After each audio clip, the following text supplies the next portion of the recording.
சிறகடிக்க ஆசை சரியில்லை டுடே எபிசோடில் சிந்தாமணி இருந்துட்டு விஜய கிட்ட போயிட்டு மீனா மட்டும் தலைவி ஆயிட்டானா கண்டிப்பாக உங்களை ஒரு துளி கூட மதிக்கவே மாட்டா.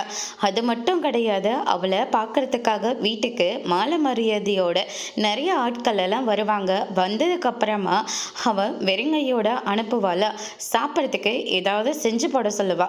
முதல்ல டீ காஃபி இல்லாட்டி ஜூஸு அந்த மாதிரி ஏதாச்சும் உங்களை எடுத்துகிட்டு வர சொல்லி உங்கள் கையாலே அவங்களுக்கு எல்லாருக்கும் கொடுக்க சொல்லுவா.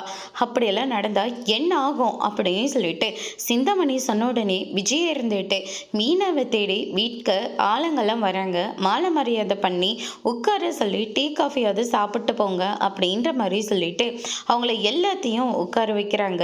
மீனாவும் கெத்தா சேர் மேல உட்காந்துக்கிட்டு வீட்டுக்கு ஆளுங்க வந்திருக்காங்க, டீ காஃபி எடுத்துட்டு வாங்க அப்படின்ற மாதிரி சொல்றாங்க.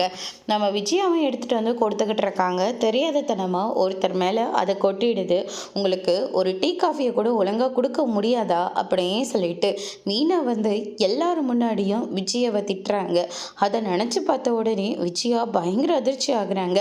சிந்தாமணி அந்த நிலைமையில விஜயா இருந்த உடனே ரொம்பவே சிரிச்சிட்டு இருக்காங்க.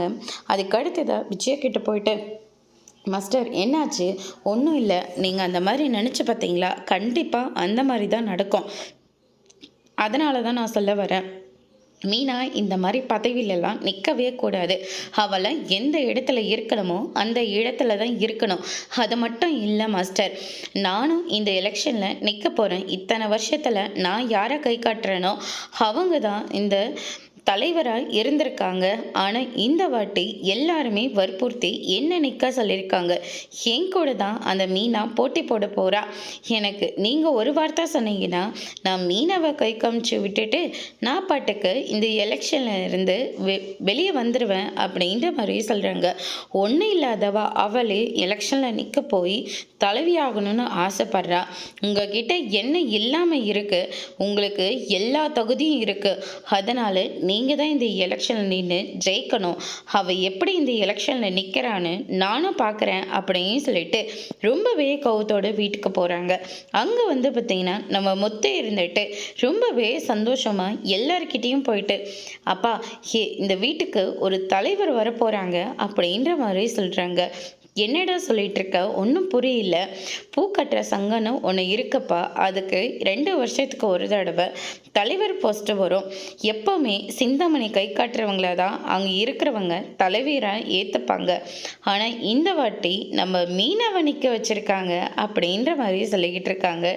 இதை கேட்ட உடனே வீட்டில் இருக்கிற எல்லாருமே ரொம்பவே சந்தோஷப்படுறாங்க. மனோஜ் இருந்துட்டு உன் பொண்டாட்டிக்கு என்ன தகுதி இருக்குன்னு அந்த தலைவர் போஸ்ட்டுக்கெல்லாம் நிற்கிறாங்க. படிப்பறிவுன்னு ஒன்று இருக்கா? என்ன இருக்குது? இதுக்கெல்லாம் ஒரு சங்கம் வேறு, அதுக்கு ஒரு தலைவர் வேறு அப்படின்ற மாதிரி சொல்லிக்கிட்டு இருக்காங்க. என் பொண்டாட்டிக்கிட்ட படிப்பு இல்லாமல் இருக்கலாம், ஆனால் அவகிட்ட உன்னை விட அதிகமாகவே அறிவுன்னு ஒன்று இருக்குது அப்படின்னு சொல்லிட்டு முத்து வந்து சொல்லிக்கிட்டு இருக்காங்க. உனக்கு உன் அம்மா புத்தி அப்படியே இருக்குது. மீனா என்ன பண்ணாலும் ஏதாவது ஒரு குத்தத்தை கண்டுபிடிக்கிறதுக்கு அப்படின்னு சொல்லிட்டு அண்ணாமலை முதல் கொண்டு எல்லாருமே திட்டிகிட்டு இருக்காங்க மனோஜை. அதுக்கு அடுத்ததாக மீனா இருந்துட்டு ஸ்வீட் எடுத்துகிட்டு வந்து ஆசீர்வாதம் வாங்குறாங்க. அதுக்கு அடுத்ததாக அண்ணாமலை இருந்துட்டு முத்து இப்போதாம்மா சொன்னோம், ரொம்பவே சந்தோஷமாக இருக்குது. சின்னதாக ஒரு பூக்கடையில் இருந்து தான் நீ இப்போ வந்திருக்க. ஆனால் இப்போ தலைவர் போஸ்ட் வரைக்கும் நீ வளர்ந்து வந்திருக்கமா. மக்கள் கஷ்டத்தை நீ தீர்க்கணும் அப்படின்ற மாதிரி நம்ம அண்ணாமலை வந்து சொல்லிக்கிட்டு இருக்காங்க. அதுக்கு அடுத்ததான் நம்ம விஜயா வீட்டுக்கு வராங்க. வந்த உடனே ஸ்வீட்டை தூக்கி எறிகிறாங்க. மீனா என்ன காரணத்துக்காக ஸ்வீட் கொடுத்தான்னு தெரியுமா? எல்லாமே நல்லாவே தெரியும். அவள் அந்த சங்கத்தில் சேர்ந்து தலைவர் போஸ்ட்டுக்கு ஆசைப்படாதானே அப்படின்ற மாதிரி சொல்லிக்கிட்டு இருக்காங்க.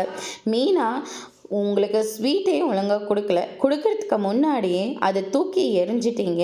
ஆனால் மீனா எலெக்ஷனில் நிற்க போகிறது உங்களுக்கு எப்படி தெரியும் அப்படின்னு சொல்லிட்டு கேட்கவும், நீங்கள் பேசுகிறது எல்லாத்தையும் நான் கேட்டுட்டு தான் வரேன். இவள் ஒரு துளி கூட வீட்டை பற்றி கவலைப்படாமல் இவ பாட்டை கிளம்பி போயிடுவா, மற்றதெல்லாம் யார் பார்க்கறதா அப்படின்ற மாதிரி சொல்லிடுறாங்க. அதுக்கு அடுத்ததாக முத்து இருந்துட்டு மீனா ஒன்று வீட்டு வேலை செய்யறதுக்காகலாம் கிடையாது, உங்களுக்கு மரியாதை கொடுக்காமலேயும் மீனா கிடையாது.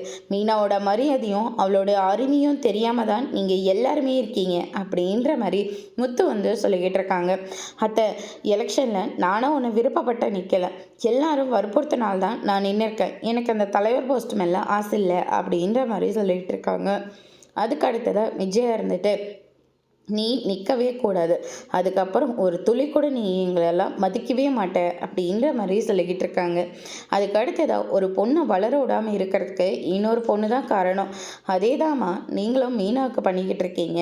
அவள் வியாபாரத்துக்கு போனதுலேருந்து அவள் படிப்படியாக வளர்ந்து வந்துட்டுருக்கிற வரைக்கும் எல்லாத்துலேயும் நீங்கள் தடை மட்டும்தான் போட்டுக்கிட்டு இருக்கீங்க அப்படின்ற மாதிரி சொல்லிக்கிட்டு இருக்காங்க. எனக்கு இவன் நிற்கிறதுல ஒரு துளி கூட விருப்பம் இல்லை அப்படின்னு சொல்லிட்டு நம்ம விஜயா அங்கேருந்து கிளம்பிடுறாங்க. அண்ணாமலையும் இவ்வளவோ பேசி பார்க்குறாங்க. என் பொறுமைக்கும் ஒரு எல்லை இருக்குது அப்படின்னு சொல்லிட்டு, இவளுக்கெல்லாம் என்னங்க தகுதி இருக்குது? சிந்தாமணி நிற்க போகிறாங்க, அவங்களுக்கு வெளியே விட்டுட்டு முதல்ல இவளை எடுத்த காலி பண்ண சொல்லுங்கள். இந்த வீட்டில் மருமகளை மட்டும் இருந்தால் போதும், தலைவராக இந்த வீட்டில் அவள் இருக்கவே கூடாது அப்படின்ற மாதிரி சொல்கிறாங்க. சிந்தாமணிக்காக இந்த ஓட்டு உங்களுக்கு இல்லை அப்படின்ற மாதிரி சொல்லிடுறாங்க.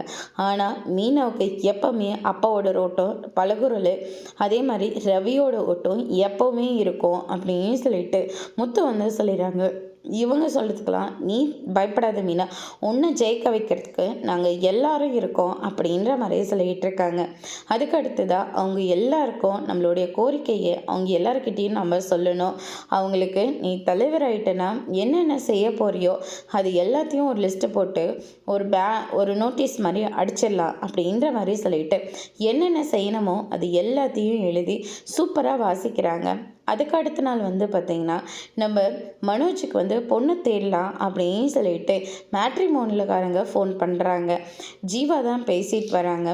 உங்களுக்கு முதல்ல டிவோர்ஸ் ஆகட்டும், அதுக்கப்புறமா பொண்ணு தேடுங்க, அதுக்கு முன்னாடி தேடினீங்கன்னா ரொம்ப பெரிய பிரச்சனையாயிடும். ஏற்கனவே அந்த அசோசியேஷன் விஷயத்தில் நிறையா பிரச்சனை நடந்திருக்கு அப்படின்ற மாதிரி சொல்லிடுறாங்க. மனோஜ் இதை கேட்டு ரொம்பவே வருத்தப்படுறாங்க. எனக்கு எப்போ டிவோர்ஸ் ஆகிறது, எனக்கு எப்போ தான் கல்யாணம் ஆகிறது அப்படின்ற மாதிரி. சந்தோஷ் வராங்க.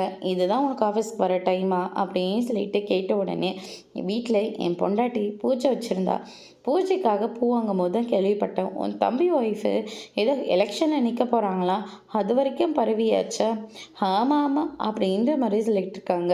அதுக்கடுத்து தான் மேட்ரிமோன்லேருந்து பாஸ் இப்படி தான் சொல்கிறாங்க அப்படின்னு சொல்லிட்டு ஜீவா வந்து சொல்லிக்கிட்டு இருக்காங்க. இங்கே யாரும் பொண்ணு கொடுக்குற மாதிரி இல்லை, எல்லா பாஷையும் கற்று வச்சுக்கோ, நார்த் இந்தியன் இப்படி எல்லா இடத்துலையும் உங்களுக்கு நம்ம பொண்ணு தெரியலாம் அப்படின்னு சொல்லிட்டு நம்ம சந்தோஷ் வந்து சொல்லிக்கிட்டு இருக்காங்க. அதுக்கு அடுத்ததாக வந்து பார்த்திங்கன்னா நம்ம முத்தை இருந்துட்டு நோட்டீஸ் அடித்தாச்சு அப்படின்ற மாதிரி சொல்கிறாங்க. மீனா அதை பார்த்து ரொம்பவே சந்தோஷப்படுறாங்க. அண்ணாமலைக்கிட்டேயும் நம்ம விஜயக்கிட்டேயும் கொடுத்து ஆசீர்வாதம் பண்ணலான்னு நினைக்கிறாங்க. ஆனால் விஜயா இருந்துட்டு ஆமாம் ஆமாம் இதுக்கெல்லாம் நான் வேற ஆசீர்வாதம் வேறு பண்ணணுமா அப்படின்ற மாதிரி சொல்லிடுறாங்க.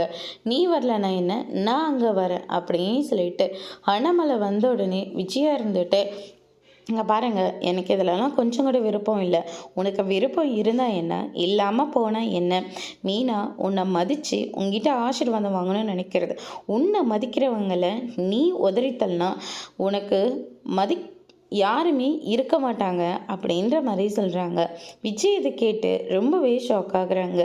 அதோடு இன்னைக்கான எபிசோட் முடிச்சிருக்காங்க. இனி சிறுகடைக்க ஆசையில் அடுத்தடுத்து என்னெல்லாம் நடக்க போகுதுன்றதை வெயிட் பண்ணி பார்க்கலாம். தேங்க்யூ.